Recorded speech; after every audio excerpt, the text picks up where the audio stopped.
This is Eric Rattan of Cannibal Corpse. You are listening to the Scars and Guitars podcast with Andrew McKay Smith.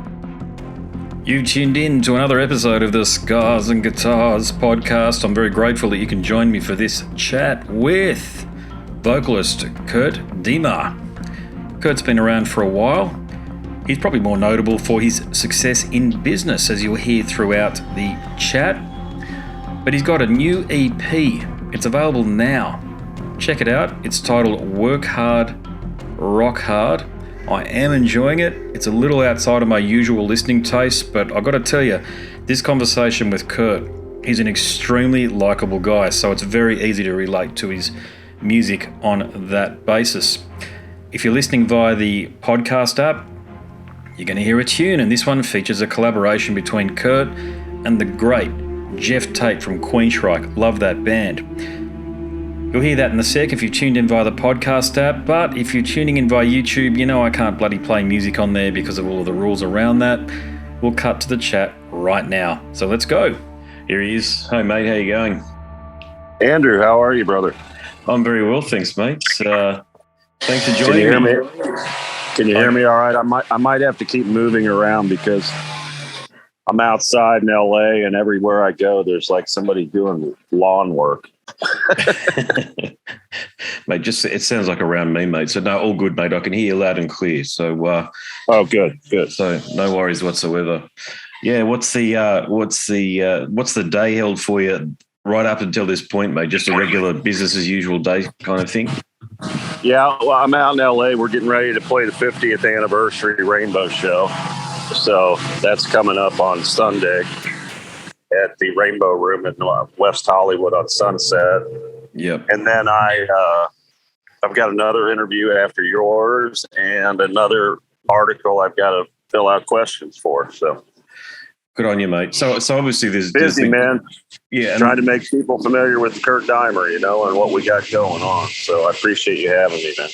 No, I appreciate you coming onto the show, mate. I was compelled to have you on when Chip reached out, and it's not just the music about you, Kurt. I mean, you've led a very well-rounded life in so many ways. I mean, there's the movies, there's the music, and I understand you're very entrepreneurial, mate. So it's always a pleasure to have a chat with someone who's thrown themselves into life like what you have. Well, thank you, man. Yeah, we only live once, and I'm just that kind of guy. I intend to do everything I can the rest of my life to touch others and share, my creations with others. And hopefully that's what I've done up to this point. I just had to figure it all out before I could jump into the fray here in the music business and knew how to survive. So that's such came back into it after. Yeah. Yeah. Sorry, mate, but sorry to interrupt, but that's such a great point because so many people go in too early. The Marilyn Monroe syndrome, and they get chewed up and spat out by the bloody system because it's a very narcissistic system, isn't it? Oh, it is, man. And when I was in a band early on, like back in the day, I went to University of Cincinnati when I was like 18, 19, 20, those years, the mid 80s. And I was in a band around the campus there, playing places around Bogart, Sudsies, the Plaza, when the Afghan Wigs were breaking out of Cincinnati. They're from my hometown. Yeah, and I just knew there was no way, I could do it. I wasn't mature enough. I was panicky. I didn't have the wherewithal in my brain I would have just gone out and partied myself to death. So I figure I'll finish my degrees. I'll have a family. And if someday I'm in a position and I've learned and matured enough in the world to do this and do it right, and I'm blessed enough to do it, then I'll come back. And that's what's happened. So it's all kind of worked. It's weird. It sounds like as though you knew what your life plan was. You're like that. I talk about that idea of fate and destiny and the difference between the two. But it sounds like for you, mate, that that life blueprint that we may or may not be given, but you must have had some awareness of it at a young age. Yeah, I always knew I was entrepreneurial because I started a lawn business when I was 10. I sell rides on my moped to my friends. I mean, I was a telemarketer. I cared more about that than school. I knew I just needed to get C's to get out of high school. So I graduated high school and with little effort, but worked very hard, and I learned. And And everybody says you got to go to college. It took me 6 years to get out of college because I couldn't figure it out. I was doing the band stuff. And then I met my boy's mom, and she kind of whipped me into shape. And we had 3 beautiful sons. And, thank God every day I've got my 3 boys, and I got to raise them when they were young. And I worked for other companies. That my dad worked in the oil business for Chevron and Gulf Oil before they bought him. And he got my foot in the door, and I learned the oil business. And I told my dad one day, I go, I'm so thankful for what you've done, but I want to do my own thing. I can't work for other people. I can't sit in an office. I can't wear a suit. And he had my back, and he's my hero, man. And I just kept doing things to learn how to start those companies. And I did that, and they took off. Nobody's handed me anything. And I went down to do a cameo in Trading Paint with John Travolta and Shania Twain in 2017 because my brand my oil brand Starfire was in the movie and on the racers, jacket, Toby Sebastian's jacket and all that. And they said, man, we'd like to cast you for a speaking role. And before I knew it, I'm planning a scene with John Travolta out of nowhere, learn my lines in 30 minutes. And I said, there's my sign. Here we go. Let's go. And that's how I figured, I need to go now. There's that, I always look for signs, and I have very good intuition. And the next thing you know, I'm in Halloween getting killed by Michael Myers. Then I decided to record a few songs with my old writer, Ben Trexel, down in Alabama. I said, let me put my voice on this and see. And I said, man, I love this. So here I am, man. Yeah, indeed. Yeah. Yeah, that's cool. That's really cool, the way you just articulated your journey in so many ways up to this point, because it does. In a nutshell, yeah. Yeah, I mean, I know there's a lot more to it, but I mean, you've picked out some very important moments for the audience, for people listening, that are really cool. Like one of the questions that I wanted to ask you, and I'll ask you now, Shania Twain, I'm a musician too, and I've had to play a bunch of her music. What was she like to work with? This was 2017. She had kind of disappeared for a while, and she came out in this movie. I think it was one of her first movies. I think maybe it was her first movie, and she co-starred along. She played John Travolta's, love interest or whatever in the movie. I didn't really see much of it at the time I went to film, and we're standing there to do the scene because my scene, I'm the track announcer at the end, and I'm interviewing Toby Sebastian from Game of Thrones. That's who I did the speaking parts with. And John Travolta, that's John Travolta's son in the movie. And I went up to Shania while we're standing there planning out the scenes. And I just kind of said, it's so nice to meet you. And we're standing side by side. And I said, welcome back. You've been missed, because she kind of was on a hiatus for a while. Sweetheart, nothing like what you would think, just a sweet, everyday woman, You know how videos and shit can make us all larger than life. So we're all just human beings with a heart and a soul, and we just try to be good people. So, but she was, if I'm not mistaken, she was the Globe's highest-selling musician or singer, what have you, for a couple of years there. I mean, that album that she released in 1998 was stratospheric. Oh yeah, remember those music videos? Yeah, man. I Feel Like a Woman and all the other ones, man. They were everywhere. Now, my creative director, and who will be directing my Hellbilly Hollow 2 for my franchise, and who's shot my videos that are on YouTube, is Paul Boyd. And Paul Boyd shot those Shania Twain videos. Go figure, man. I'm like, now him and I are like great friends and working all the time together on everything. I got videos coming out in a few, over the next 2 months that Paul Boyd and I just shot, and he shot those Shania Twain videos. It's a small world, man. Yeah, it is. It is when you put yourself out there and you make yourself available to chance and opportunity, as you've done, which leads us up to the EP, Work Hard, Rock Hard, which is actually the catalyst for our conversation. There's so many things we can talk about, but this is actually the catalyst, and it's available now. And look, Kurt, I've had a few listens, and I've come up with some descriptors. So tell me if you agree with me. Okay. Okay. I feel it's mature, hard rock and roll paired with socially aware lyrical themes alongside of killer musicianship. And, of course, there's your unique vocal to complement everything. What are your thoughts? I think you just summed it up in a nutshell, and I know you've listened to my EP. So that's it, man. I mean, I'm trying to write from my life experiences. Everybody told me, when you get to Hollywood, when I came out with my demo, you got to get in writing groups and all that. And I'm like, I'm a little more older in life, and I have experiences to share. And if I can touch a person every night, every day, anywhere in the world, and they can listen to my lyrics and interpret them how they apply to their life, I can help that person. And if I can just do that over and over and over, hopefully we can have a movement around the world where people are thinking and they know they can make it. Their life is not going to consume you if you want to fight and make it, and just look for, that's what I try to share in it. So I write all my own lyrics, and that's how we start every song we do.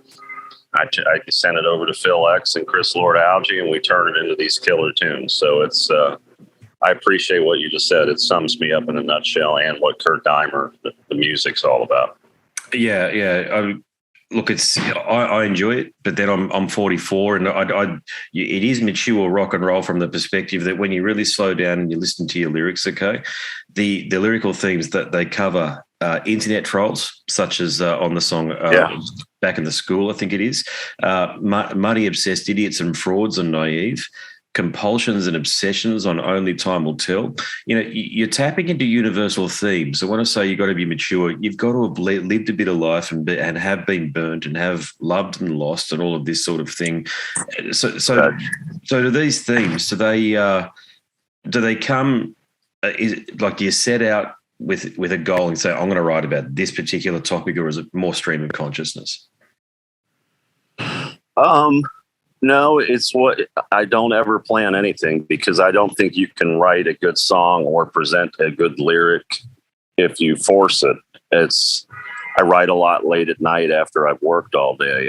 I sit down, I have a couple IPAs, I'm just chilling, and something might pop into my mind, and I'll write that one verse or, lyric down. And then I'll often just keep going for like 10, 15 minutes. Boom, I got a song. I'll go back, revisit it, make sure the grammar's right. And then we might change it in the writing process once Chris and Bill get a hold of that initial lyric. But I try to write as literal as possible, and then we can interpret my literal lyric and then try to make it into a good tune that everybody can sing along with. There's a good hook, and it resonates with people. So that it's never forced, and it's always something out of my brain and what I've been through in my life and how I, want to convey it to the fan without being so obvious, Yeah. The tune that stood out for me isn't an obvious one, I've got to say, but it's Ease It In, because it's got more of a driving punk feel to it. Yeah. Do you get that feedback often, or is that the song that people tend to sort of miss or forget about on the EP? Yeah, that's the one. A lot of people dig Ease It In, but it's not the one we've pushed that much yet. But it is. It's reminiscent of. It's a punk rock song, pretty much, to me. And Phil, what we did on that one, man. I was on a tour back when I was under a different name before I changed to Kurt Deimer, and I was on a tour doing a promotion of early on my movie that's coming out this year, and doing a show with it during COVID. Because I wanted to get out and see how much I enjoyed being in front of even 10% of a audience that was only allowed in a venue. And I said, I like the phrase "ease it in," and everybody on the bus said, I bet you can't write a song about it. I wrote that song in like 10 minutes, and it's about just taking your time, let life come to you. Don't force things. Don't force other people to do things against their will that they don't want to do. Be cool. The one line, man, bad timing, control, empty, toilet paper roll. You go to the restroom, you figure out there's no toilet paper after the fact, but you got to figure it out, man, and take it easy, ease it in, figure it out. So it's got this sexual connotation to it, which I think catches people's attention. But if you really listen to the song, it's about all those different things. Mm-hmm. Yeah, no, killer tune, and one of the reasons I like it too is because it presents a different side of Phil X's guitar playing. Who is the people who aren't aware, he's Richie Sambora's successor in Bon Jovi, so that's really saying something. Now, you've worked with him very closely, evidently. What do you think makes his guitar playing so unique? Phil X? Yeah. Oh man, yeah. Phil is. him and I have become dear friends. We're very close, just besides what we're doing together musically. And we both feel very blessed that our paths crossed at this time in our life. We're a month apart in age. We have a lot of family similarities. And when I brought my demo to Chris Lord-Alge, and he kind of took me under his wing and discovered me, if you will. He said, that Have a Cigar cover you didn't really want to do. I want to show you what I can do with it. And I was doing some promo work, and I came back and he played that for me, and I heard that guitar solo Phil X did. Still, I didn't know that was Phil X. And I was getting shivers, dude, and I about passed out. I'm like, what the hell? That is some wicked guitar. Who is that? And that's how I met Phil X. And the first day we met was the day we shot that music video on YouTube. And we kept writing. After that point, I said, let's try to write a few things. The first song we did together was Back of the School. And we just kept writing, and we keep writing, and we're still writing, and we can't stop. Dude, we probably got 4 or 5 EPs teed up with no filler ready to go. But that Ease It In song, then he comes at me with that style, and that just came out of the blue. I didn't think we were going to do anything with the lyrics. And he goes, I took that Ease It In lyrics you wrote, listen to this, and that's what came of that. And it was like amazing. So he's an amazing guitar player. And once I approached him about going on this journey with me the rest of our lives and building Kurt Deimer into a major act headliner all over the world, which is our goal, he was all in. And I said, we'll work around what you got going on with Bon Jovi, and I can shoot a movie while you're on tour with him. And if not, we'll build a band that's the same people all the time, so the 4 of us can go out and present the music. And then once you're done, if there's an overlap, you come on in, and here we are. We're building a family, man, and we're going to come for everybody all over the world. We just got to keep getting our music out, because he is one of the best guitar players. And I told him, I want you to be unleashed. You've done studio work. You have to play Richie's stuff and Bon Jovi. He's never got to unleash himself, really. And this is Phil X Unleashed. And I think people are going to see he's probably one of the best guitar players they've ever heard. I'd absolutely agree with that, and I'm a guitar playing connoisseur from the perspective that I'm a lifelong student and fan of guitar playing. You know, the greats, Randy Rhoads, J.K. Lee. You're wearing an Iron Maiden T-shirt there. How can I go past Adrian Smith, for example? And Phil is definitely up there. You know, and the reason I say that is because apart from your music, there's some fan filmed material from your shows online, and watching him play. The thing I love about watching him play is it's raw. It's not that real sort of neat sort of, you know what I mean? It's rock and roll. It's heavy metal as well with his guitar playing. And that wasn't something I was expecting to see when I was looking at him live. So he certainly brings a lot of energy to what you're doing. Oh yeah. Him and I, dude, we can't wait to get out on stage and just be ourselves. I mean, we want to present the music correctly and as close to the album as we can and do it all real. But when we're on stage, I'm like in a whole different universe, and so is Phil. And you will never see us stop moving or getting into it, because it's a show. I mean, when people go to a show, they want to be entertained. And I know that from acting and everything else. And you've only seen a little bit of it now. We're just getting started. I mean, we're opening for people now. Once we get to do our own show, it's going to be a theatrical, crazy. It's just, I can't even describe it to you. We just got to get there. So. Hey, you've mentioned Chris Lord-Alge a few times there. So what were some of the key things you learned from working with him? Oh, man, that's crazy. I brought my demo out here, and the demo I brought out here, I'd actually had mixed by a pretty good mixer out on the East Coast, but I still wasn't happy with the sounds I was getting. So I came out here, and one of my prior managers said, well, there's a couple people. We had a list. He goes, well, Chris Lord-Alge's a long shot, but let me reach out, because this is right as COVID hit. And he agreed to take a look and gave me a good rate right at the beginning of COVID. And he heard my demo, and he mixed it without any question asked, and was very kind. And then we met out for dinner one night, and we have become best friends since. And we're brothers, and we do things outside of music together. We go to shows together. I mean, a friendship was born. And dude, he's won 5 Grammys. He's one of the best producers in the world. He is a genius. He's one of the best mixers in the world as well. And he really didn't produce as much because he hasn't done a lot of that, but he was all in on me because he believes in my sound. He believes in my originality. He believes in my lyrics, my style, my vibe, and he's a rock and roll dude. And that's all we're trying to do. And I'll compare it a lot, and this will tie Phil X into this too. One of Phil X's favorite guitarists is Eddie Van Halen. Remember when Van Halen came out, it was simple. They were Van Halen, simple album cover, rockin' tunes, did it their own way. And that's what we're modeling ourselves after. So we're doing it our way, rock and roll. You like it, great. You don't, thank you for listening. And not all of us like everything you hear on the, but I think if enough people hear it, we're going to have a pretty big following all over the world. So we just got to keep doing what we do and what we love to do and keep getting people to be introduced to our music. Well, something else that'll help is that you've partnered with Geoff Tate on Burn Together. So tapping into his worldwide acclaim, if you like, is that's a good move. That's a good move there. But it is a killer tune unto itself. So Geoff Tate, and I must say, Geoff Tate's responsible for one of the most perfect songs I believe ever written, which is one half of the songwriting duo, alongside of Chris Lord-Alge in Jet City Woman. So how did the collaboration with Geoff come about?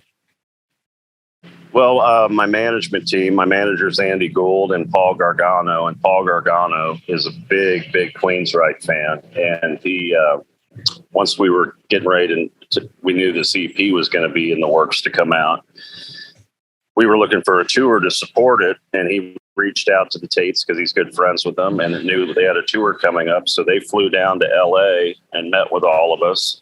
And I met Geoff for the first time. And again, I'm having another surreal moment that day. Like, here I am with Geoff Tate. Okay. Like the guy I saw on MTV with an orchestra singing Silent Lucidity, an icon in rock and roll, a legend. What a voice. Yeah, totally different than mine, but his own unique style, operatic, just phenomenal. And so Paul Gargano set that up. He came down. We agreed to do the tour together, the support. I said, what song would you like to have Geoff featured on? I picked Burn Together because I thought it fit in that mold of what Geoff's done in the past, and it got to show our two voices and how they could work together. So I picked Burn Together. He came to the studio with Chris Lord-Alge. We recorded that. He came back down graciously to shoot the music video out in the desert with me and Phil X and Paul Boyd, the director. And next thing you know, we're touring and hanging out and we're friends, and he will be somebody I'll never forget the rest of my life. He's a mentor along the way who believed in me and supported me and helped me get to where I'm headed, just like somebody probably did for him back in the day. So I'm very blessed to have him in my life. A name there that you mentioned, I wasn't anticipating would come up in the chat, and it's only a name I was talking about a year ago or so with Mike Greenblatt, from the editor of one of the greatest magazines of all time, now long gone, but Metal Maniacs. You mentioned Paul Gargano, who's your manager there. Now, he had a lot to do with Metal Edge, Metal Maniacs, these sort of magazines. Yes. I had no idea, to be honest with you, that he was involved in management as well, and it sounds like it must be his bread and butter. So how did your introduction to him come about? Well, my tour manager, my sound engineer on the road, Kyle Gerhardt, once I had to get rid of my last manager, who my prior managers up until Andy and Paul are pretty much what the song Naive's about, and everybody else who was trying to take advantage of me along the way. Yeah. We were looking for management, and Andy Gould had managed Scott Stapp, Linkin Park, Rob Zombie, who does, of course, horror movies and rock and roll. Back in the day, he helped build Rob Zombie. And when I hired Andy, little did I know, Paul Gargano came along with Andy. Gargano came along with Andy as part of the management team. So when I hired Andy Gould and we agreed to work together, Paul came with Andy. So that's how we got hooked up. And great guy. We're good friends now. And he still does stuff for Metal Edge and all that. And manages Drowning Pool and some other bands. And he's taking really good care of me and helping me grow. So. Yeah, it was interesting. I was going to try to reach out to him. It's an idea now that's sort of evaporated into the ether, as they tend to, but reach out to him to see if I could resurrect Metal Maniacs online, because it was a very important part of my youth and growing up. It's where I found out about so many bands. And and it's gone. It's dormant. But maybe that's where it's meant to be. These things, they sort of evolve and sort of extinguish themselves the way they do, I think. Yeah, you never know, man. Only time will tell. It could come back. You just never know. Watch for the signs. Yes. Or maybe there's a new format, Indeed. Watch for the signs. I like that. Those sliding doors that you've been so good at taking advantage of. And I did one of the other strings to your bow, so to speak, that you have is you're a podcaster as well. And that's what I do. That's my main, I'll call it a hobby, but it's a very engaging hobby. It's something I spend a lot of time doing. But your hobby, your podcast is Beers with Bald Men. Is that an ongoing concern, that one there, or have you sort of put that one to the side for the time? Like you were just talking about your show, that's something I did years ago that was the time and the place for it. That was me cutting my teeth, seeing if I wanted to get back into the entertainment. You know how I took that long hiatus for family and building my other companies. And it was just a stepping stone along the way, just like every artist goes through. You kind of throw something out there or do this or that until you find your niche. And it was a stepping stone to where I finally figured out I want to build one of the biggest rock bands in the world, and I want to do movies. And that was just one of those steps along the way to coming to that conclusion. It's not a bad one. I had to listen to it, mate. I had to listen to a couple of episodes, and put it this way, I didn't turn it off. Really? Yeah. No, I got How to did you How did you find an episode? There's not supposed to be any out there. Oh no, they're on Spotify. They're out there. Oh my God. That's so funny. For better or for worse. So look, these days, when I post an episode, it ends up, I think last count, there was something like 15 or 16 different syndicated places, Russian places and, other language, Portuguese language places, and they tend to rebroadcast it all. And you've just got no control over it once it's out there on the internet. I mean, you know how it is. It's the Wild West, mate. And it was just, it's a very entertaining, and I would love to keep doing it, but this is what my focus is now. And that was a time where I got to do something with my son, and my son and I, he was finished college, and we have something to have in our memory. And something we got to do together, because not many people get to work with their son and do something so much fun like that. Yeah, that's cool. That's really cool. You could do that. Yeah. I better ask, how much time have I got left with you? Oh, I'm fine. My next interview's not for a while. So. Okay, sweet. Sorry, you were saying something about your son. Go for it. No, it was just cool. It was just cool. And if you've heard it, my son was mini me. So, which he pretty much is. He's a great kid. He's a great son, and we had a lot of fun with that. So that's cool you brought that up. Is he following your footsteps, so to speak, in the entertainment and the being entrepreneurial in that way? No, Luke is working for my oil brand Starfire. He works at our home office in Cincinnati, and I think he'll follow my footsteps in the oil business.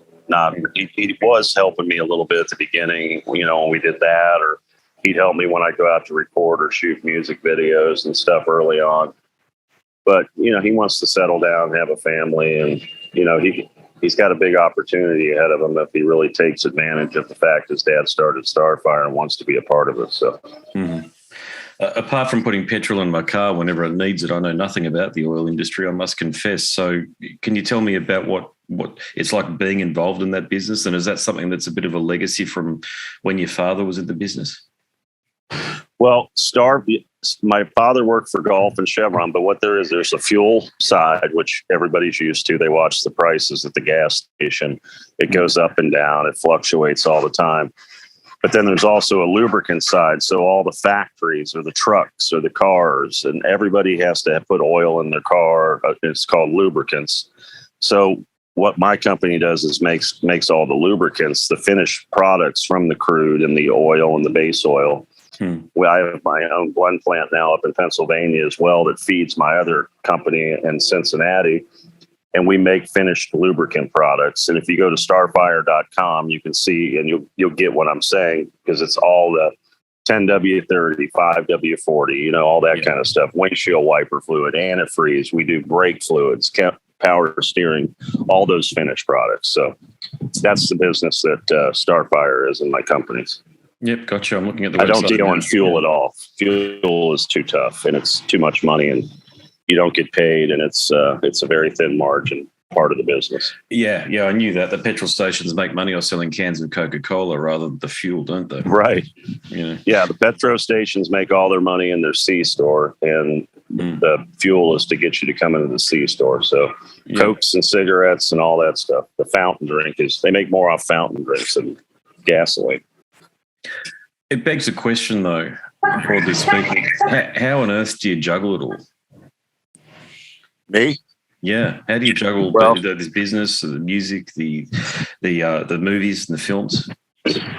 Well, my company, I used to sell everything, and I built my organization kind of in an inverted model.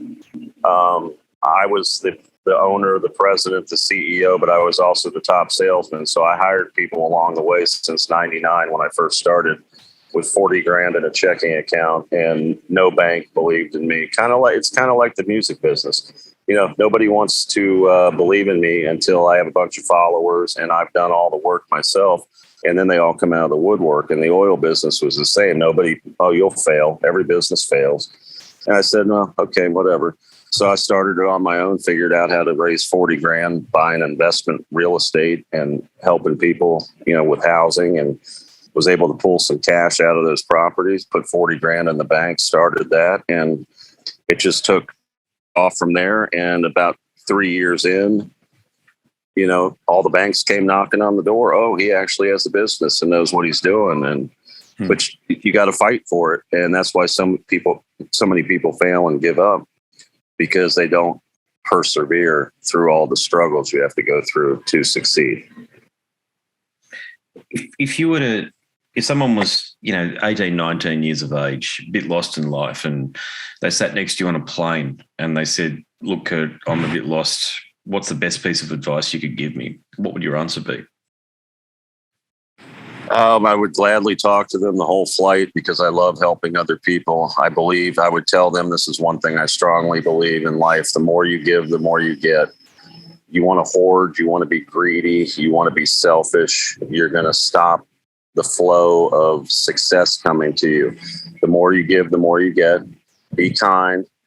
Work hard during the day. If you want to party after you've done all your work and have a great time. But know the next day you got to get up and go back to work.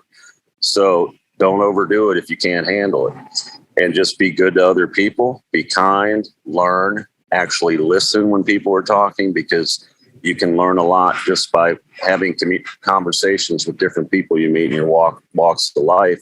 Be observant. Go with your intuition. And again, just always treat people with kindness and respect and love and dignity. Promote peace, and just be a good human being in general. Tap into your heart, use it, and be a good soul, and work hard. What's your advice on handling conflict? So whether it be business or within the band or what have you, you strike me as a guy who's very level-headed and able to deal with a lot of the different personalities. Given you've got your oil business, but I mean, we both know, I'm a musician, as I've mentioned. Being in a band is bloody hard work, and you've got to deal with different temperaments and the like. So how have you handled conflict over the years? Well, it was very important to me when Phil and I built the band that Phil found people that we meshed with that we could all get along, and we're like a family now. Before we play, we all do a circle. It's like our fellowship. We're just dudes at the same point in our lives that want to be together and not do it the way, like everybody says, Kurt, you can just be Kurt Deimer and get session people to go on to. No, I want a family. Like back when I went to go see these bands in the late 70s, early 80s, you could count on seeing the same people all the time. I remember seeing Iron Maiden with the lead singer before Bruce, but once Bruce came, they took off, and it's pretty much all the same dudes. And I like that. I like continuity. I liked it back when baseball or sports teams, they had the same lineups every day, not different names every day. It builds consistency, and it builds tightness in the band. So we don't have a lot of controversy on the road, but if we do, I'm very level-headed. I process it. I try to keep everybody calm, and we just all try to find a solution without a bunch of panic, because I used to panic, but I've learned a lot by running these companies and starting my own businesses and making a lot of mistakes. So I don't get very worked up anymore. And to go back to, I didn't really answer your other question properly. I've got Darren Ward, who grew up with me in this My Coolants Plus, came on board around 2006, and he runs all those companies now for me. So I'm only engaged in big final decisions if I need to be. Okay. And I'm hands off that company now, and it's probably jumped 50 times the value now because I'm no longer relied on to sell, and we're growing like crazy. So I didn't mean to skip on answering that. No, it's okay. I didn't want to pry too hard either, because obviously, you got investors or what have you, or, stakeholders and the like. Yep. And I felt like I'm the investor. We're privately held. I don't want to get mixed up with all that stuff there. Yeah. That's a whole other animal. Maybe someday. Yeah, maybe someday. Maybe after you've made your millions in the entertainment industry. Yeah. Yeah, I mean, you never know, man. You just got to kind of be able to pivot and go with what comes at you, and that's what I'm going to do the rest of my life. So right now, my focus is to build a big following so we can start headlining and do these shows that like nobody's ever seen before, because it's what I've been waiting to do my whole life. Yeah, well, I think it'll happen, mate. I mean, it sounds like you've been successful at everything that you put your hand to, but it's through hard-won experience. Nothing's been handed to you. You've pivoted. You've learned from your mistakes, and you've law of attraction's kicked in, and the right people have they've just appeared. But they've appeared because of your hard work. Chris Lord-Alge, Phil X. I mean, these sort of people don't just come along to a fella who is there's not a fluke, is what I'm saying. Right. No, it's. I often say I'm lucky, but then people tell me that, no, Kurt, you work really hard and you're the people, and people believe in you. And that's quite surreal and very nice and kind of people to do. And, Chris, you hear about people getting discovered. Chris Lord-Alge is literally the person who's changed my whole trajectory because he discovered me. Phil X discovered that him and I are very similar, and he believes, and we're very similar dudes, and we write together. It's magical. And he feels just as blessed as I do, and he's been doing this for 30 years. So you just got to be good to people, man, and watch for the signs and roll with it, and just take care, do your job right, and be kind to everybody. So, Indeed, yeah. Well, Kurt, I'll make this my last question or thereabouts for you. Now, if I'm not mistaken, you did some touring with Eddie Trunk. So Eddie is one of those fellas that I think is a bit misunderstood these days. He certainly cops a bit of shit from elements of the media, the rock and metal media, if you like, because he's very opinionated. But I've always found him to be I've interacted with him on Twitter. He's always been a very polite, very nice fella. Was that your experience?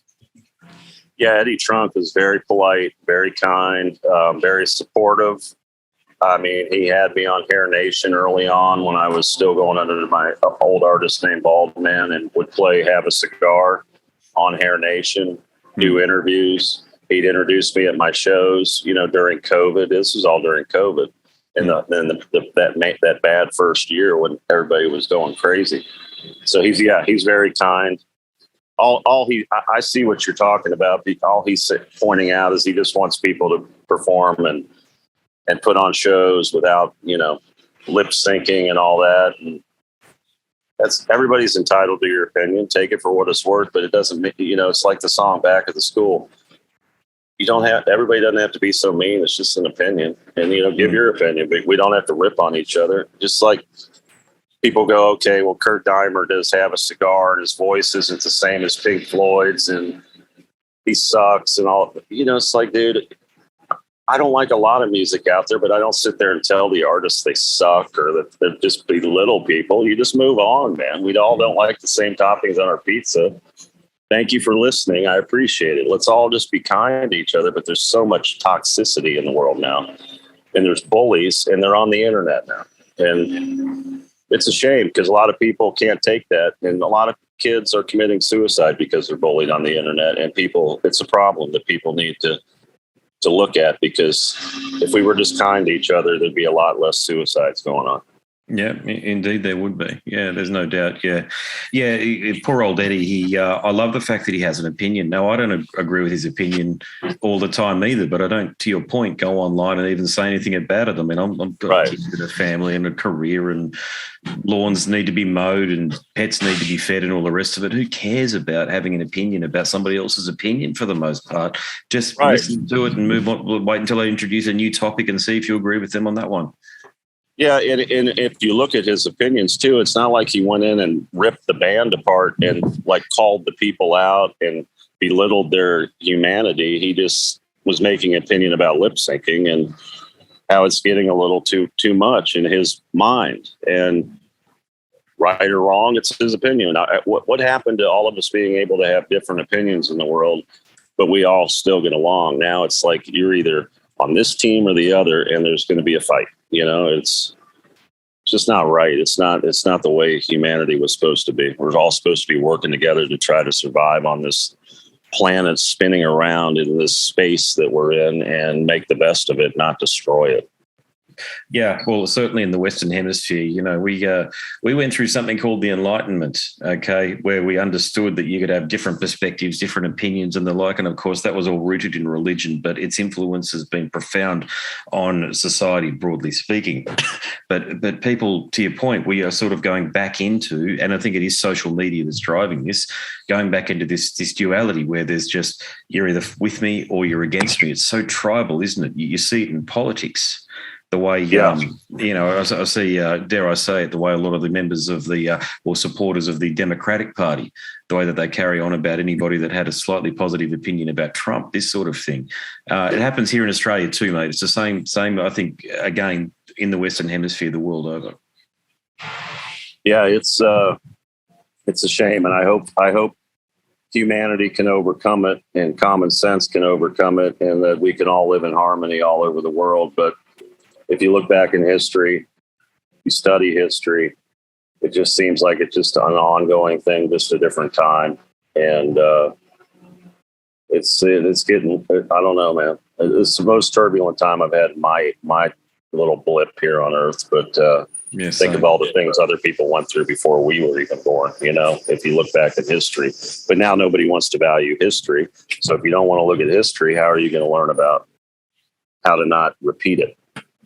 So it's a catch-22. It is, mate. Unfortunately, history is written, it's not observed, and it's a narrative these days, history. I mean, we're seeing that constantly, textbooks being rewritten and experiences, human and the experience of human suffering has been trivialized. You know, identity politics and intersectional politics and all this bullshit that is out there, and it just seeks to divide people. You know, it's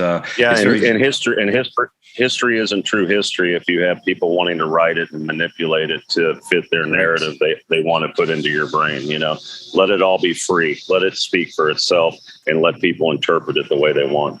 But I've got to say, and I'll make this my final point, I've got to say that at least we've got people like you out there who are actually, you're helping forge humanity forward from the perspective that you're being creative.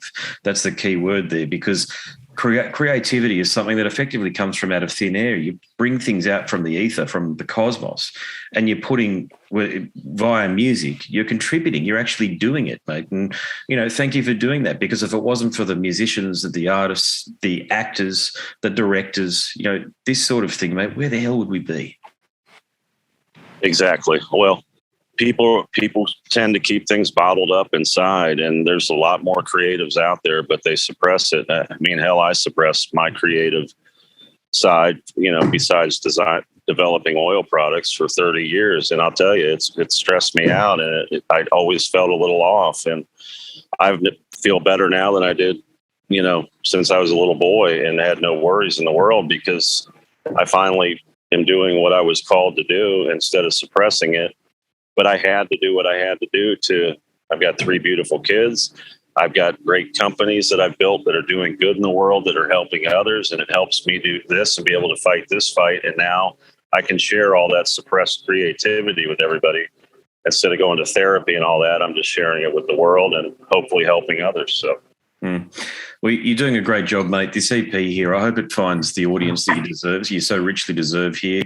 You know, you've got your movies, you've got your Hellbilly Hollow. I just encourage everybody to listen to dive into your universe and give you a chance, because I think that there's, whether it be the music or the movies, there's something out there for everybody if they choose to give you a chance. There you go.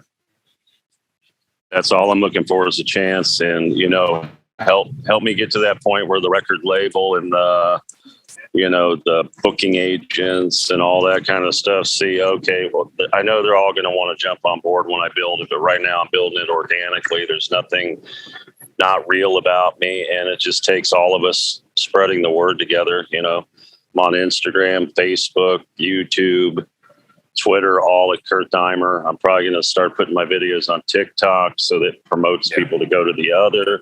My website's kurtdeimer.com, and I'm on all streaming, and Kurt Deimer.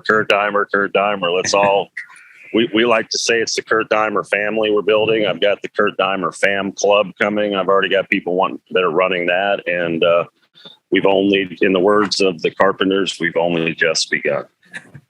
Well, long may you reign, brother. Long may you continue to do what you're doing. I'm enjoying it, that's for sure. And I'll be along for the ride as well. Oh, well, thank you, man. And I appreciate folks like you who take the time to really get to know me and what I'm all about, and just spread the word on my music, because without you, I would never have a chance. So, and you're in Australia? Yeah, that's right. Yeah. You know the Hoodoo Gurus? Yeah, of course. Yeah. Yep. Dave Faulkner. My favorite band, man. My favorite band. I saw the Gurus all the time in the late 80s. And I used to, when I played in my band in college, when I set up back at UC, I probably covered 5 of their tunes. Well, you mentioned Afghan Wigs, and that wasn't a band I was expecting you to mention. And they're not the same as the Hoodoo Gurus, but they're part of that college radio scene. And they were. I don't know whether the Afghan Wigs were big out here, but they had the same audience, so that doesn't surprise me. But I'd love to see you down here on that front, because there are a lot of bands like the Hoodoo Gurus that are still going, and I think you'd fit into that scene beautifully. Oh, I'm going to be talking to my management, and I've been thinking about it. I'd love to do a thing with the Gurus where they come to the U.S. and maybe I headline and they play, and we draw their fans, and we do a co-tour here. Then I come down to Australia and, you know, open for them down in Australia. So that may be in the works, because they were definitely one of the big inspirations of why I wanted to get into music, was going to Guru shows, and I wouldn't miss them, man. They're so good. If you know Dave, if you see him, tell him I said hello and check my shit out and say hi. Oh, I think he's down in Sydney these days, isn't he? Yeah, I will. If ever I bump into him at one of those events, mate, or ever get a chance to chat to him, mate, I'll pass it on. Don't worry about that. It's not. You might be able to tell from listening to my album. Did you get a kind of a Dave Faulkner vibe a little from my vocals? I didn't, to be honest with you, but I'm going to re-listen to it now and try and join those dots. Yeah. Yeah, because I did What's My Scene. I did Middle of the Land. I did. Oh, I can't. That big song, You Are My Bittersweet, all that stuff. So, yeah, gosh, big influence. Yeah, that's cool. That's really cool, man. I appreciate you mentioning that. Yeah, a bit of Oz rock there. Yeah, one of my major influence, Hoodoo Gurus. So, that's killer. Yeah, no worries, mate. All right, well, good. Best of luck with everything. Hopefully we see you down here soon, and I hope our paths cross again. Well, anytime you want to have me on, Andrew, I'd love to. I'd love to do whatever you need. And I hope our paths cross as well. And thank you so much for having me, man. My pleasure, mate. No worries at all. Enjoy the rest of the day. I'll see you in Australia soon, I promise. Oh, fingers crossed. I'll be in the audience for sure. Yeah, no worries. All right, brother. We'll get together. We'll have a beer. I'd love that, mate. I'd love that. That'd be cool. All right, brother. Peace to everybody in Australia. And thank you so much for everything. Thanks, brother. No worries. Have a great one. Have a great day. All right. Bye-bye. Gotcha. What do you think? I reckon Kurt's one of those fellas that if we'd crossed paths at work or, I don't know, some other venture in life where we were able to hang around with each other a bit more, I reckon we'd be mates.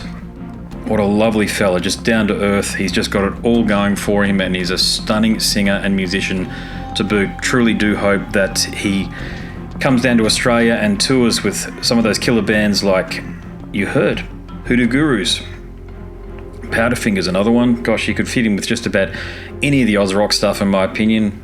But let's just hope he comes down here either way. Well, that's it for another episode. If you haven't checked out my book, do go across to scarsandguitars.com and follow the links to a marketplace of your choice where you can download a sample to read. Try before you buy if you like. I appreciate all the support. My name's Andrew Mackay-Smith, and I'm the host of the Scars and Guitars podcast series. Until next time, it is a very goodbye for now.